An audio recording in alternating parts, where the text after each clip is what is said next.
Hi guys, and welcome to my snacks video. I have a little one starting prep this year, so I am doing some organized bulk cooking, or baking I should say. I'm just showing the lunchbox size that my son has, and just to make things easier, I showed in the beginning, the small muffin baking trays. I use the silicone ones. Believe it or not, the Kmart ones are really good. I bought some other more expensive ones and they tend to stick. I'm also going to be using this pan here. My mum bought for me about 5 years ago from Aldi's. My son loves it, and I do think Aldi's bring this out every year. The cooking I'm going to be doing for you guys today is going to be a mixture of things you can do after the kids are asleep, so there is no electric mixer, and then some with an electric mixer. The first one I'm going to be doing today is just a real simple muffin recipe. I usually use this with almond flour, so half almond flour, half self-raising flour. I didn't have any, so I'm just going with whatever I have. So I'm using 2 cups of flour. I use 2/3 of sugar, so I've done a bit of a mixture between brown and white sugar, 2 eggs, 125 grams of butter, 2/3 cups of milk, and then I'm going to say your flavoring. So whether that's apple and cinnamon, whether that's choc chip, raspberry and white chocolate. Today, little man requested blueberries, so I'm making a large batch of blueberry muffins.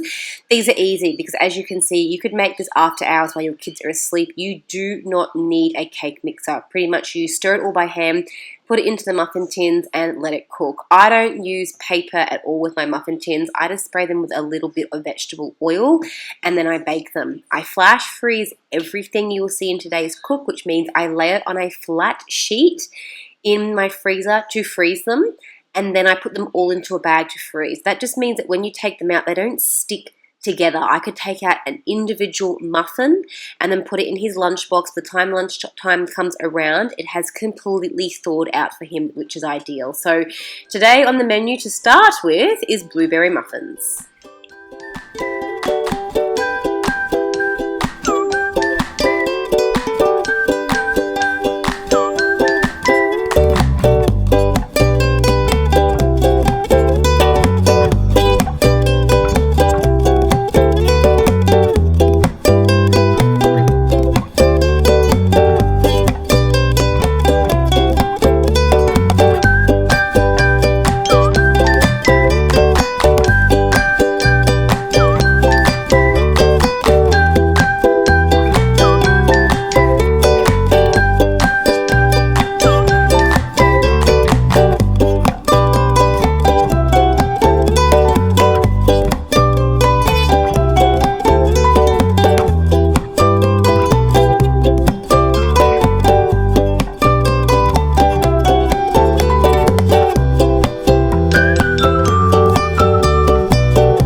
I then put these into the oven at about 160 degrees. It really depends on the size of the muffins. They were tiny ones. Took about 10-15 minutes to cook, which is an added bonus when they're really small.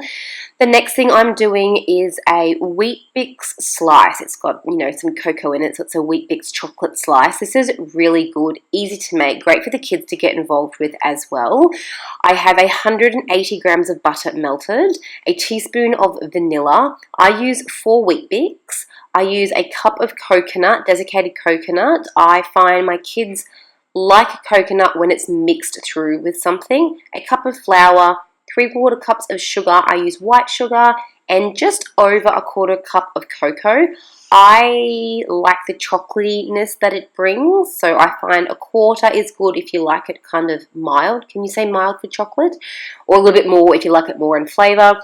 And then this is an egg-free option. Put in a teaspoon of baking powder just to help it rise in the oven instead of putting an egg into it. I wouldn't put an egg into this one here. The baking powder is a perfect alternative. There are some other things you can add. You could add chocolate chips to the mix. I just keep it very, very plain. And literally, again, you add all of your dry ingredients, all of your wet ingredients, and then you want it to be like a nice, tacky, almost like a Play-Doh kind of consistency. If it crumbles too much, it'll be too dry. And if it's too wet, you'll find it'll become more of a soggier slice. Another thing I like to do with this here, as you can see behind me, I've got some rectangle baking trays. So this one here is technically a slice. I usually make it in the muffin mold because then I just pop it out and it fits into the lunchbox. I don't have to cut it. I don't have to worry about it crumbling when I cut it, anything like that there. That mold I got from Kmart a while ago. I think they still have them. And it was a perfect size for me just to cut into 3 pieces, so I put 2 cuts through each little block there for it. I find when I'm cooking for kids' lunch boxes or snacks when we used to go out and when we didn't have school every day, keeping it really simple and not making like a massive cake or a massive slice that I had to go through and cut up in portion. I got quite creative and very smart about having small silicone mold or small baking tins that I'm basically cooking, and I can literally serve it up straight away. So I'll pack this into the tin. I bake it in the oven at about 170 degrees. My oven's really temperamental. Because there is no egg in here, you kind of just want everything to bind together. So for about 15, maybe 20 minutes. Again, it depends on what you're cooking it in. If it's in a large slice, probably at a lower temp and a longer time. Once it's finished cooking, let it cool down and you can put some icing on top. I did with some sprinkles, but I didn't put it in this video here. My other tip is just make sure you pack it in nice and firm to make sure you get a good slice. Because if it's not firm, you'll find when it cooks, it could crumble a little bit. So pack these into the mold, into the oven, along with my muffins as I'm cooking this bulk hookup for my son's lunches for the next few weeks. And that is recipe number 2, done.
So while my oven is now full and baking, I am now bringing out the multitasking skills. I'm going to do some homemade popcorn. Really simple. I use corn kernels. I buy them from Coles, a bag for $1.90. So cheap. And I just put them into a glass bowl with a microwave-proof lid. Let them pop, put them into an airtight container. This airtight container actually probably gives me about a solid week with the popcorn. They get eaten before then, but I never had a problem with it. You can, if you want to, add salt, some butter, you could add icing sugar, you could add chili flakes, whatever you like. It's a really great homemade, very cost-effective treat. The next one I'm doing as well is also very cost-effective. However, I can confirm my son did not want these in his lunchbox the first week. I ended up eating them, my daughter ended up eating them, which is fine, but it is a great little easy prep to make. I got a sheet of puff pastry out of the freezer, let it thaw a little bit. I grated up cheese, and I was attempting to make cheese and Vegemite scrolls. And as you can see, I've got my muffin tray. So I'm actually going to slice up the puff pastry to be a perfect size to roll to go inside the muffin tray, put it straight into the oven, and it just cooks again so easy. Nothing too big that I have to then cut into the lunchbox. I'm very mindful when it comes to the bento lunchbox styles that you don't have a lot of room for like a large muffin, a large sandwich. They do need to be smaller sizes, and I find for my son, he actually likes the bento style because it gives him more variety and he's more open to trying things. So a little bit of tomatoes, a little bit of cucumber, a little bit of a scroll, a little bit of a muffin. He'll actually eat that than only having a bite of a muffin and putting the rest back, and then he's missing out on other meals to eat. So you'll see here I do half with cheese and half with Vegemite. You could make pizza scrolls out of them. You could do just tomato scrolls. You could do ham and tomato. You could keep it really simple or do as much as you want depending on your child's taste buds. My children prefer cheese and Vegemite. At the end of the day, he didn't have any of this for lunch for this week, but my daughter and I did, and they actually were very, very tasty.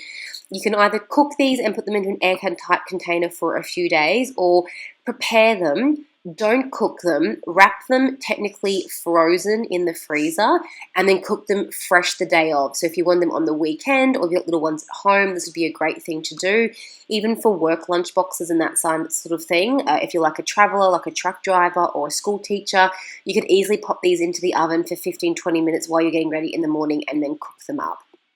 Now, I have made this recipe here, I think in every cooking video I've done. It is my all-time favorite banana cake recipe because I put in so many bananas. The recipe says like 4. I think I put in like 8 or 9 today. It's from the Edmonds Cookery book. That was the ingredients there. So just scroll back and do a pause for it. It is a really simple recipe, and it's more of a traditional recipe. So you cream your butter and sugar together. You add in your eggs, you add in your banana, and then you add in your baking soda and milk, and then you stir through the flour. I never beat my floured cakes or muffin mixtures. I never beat the flour because it activates the gluten too quickly, and that's how you can get like a really dense, tough kind of a batter. I always stir through my flour at the end. Now I am going to say here, my battery died on my camera and my spare battery was at the other house that we're renovating. So you're going to see me stop, start, but I'm going to get the filming done for you. So once this cake is done, I put it into the red cake tin at the front. It is a silicone roll one I got from, I think, Spotlight 10-15 years ago. It's been fantastic. My bananas I've actually taken out of the freezer, so I haven't got any food waste there. I cook it for about 35 to 45 minutes. I slice it into thin slices. I froze half of it, and the other half I kept out for my son's lunch boxes for the week and for us for afternoon tea snacks. So that is the banana cake. The next recipe, I am getting ahead of myself because I had to cut some of it short. As you can see right here, my footage died. I'm making my famous whole pancakes. So I get about a cup of milk and spinach and blend it to get like a really rich green paste. I add 2 cups of flour, a little bit of sugar to take out the bitterness of the spinach, depending on how much spinach you put in. I put in 2 eggs, and then I kind of just whisk it until I get a consistency I really like. You could also add in vanilla essence, vanilla beans, some honey, some maple syrup, and then I literally just make a pancake batter full of spinach and goodness. And this is what I get from a very quick day of doing some cooking. I also had the pouches with the yogurts in them. I portioned them up for the lunches for the week as well. These actually turned out really nice, the Wheat Bix slice. And that is a really good feed, I think, for a snack idea that'll cover me for the next 2 to 3 weeks for my little son who is in prep this year for his lunches and snacks. I hope you enjoyed this video. I will have more coming in this topic, no doubt, with school lunches 5 days a week. I hope you enjoyed, guys, and we will talk soon. Bye!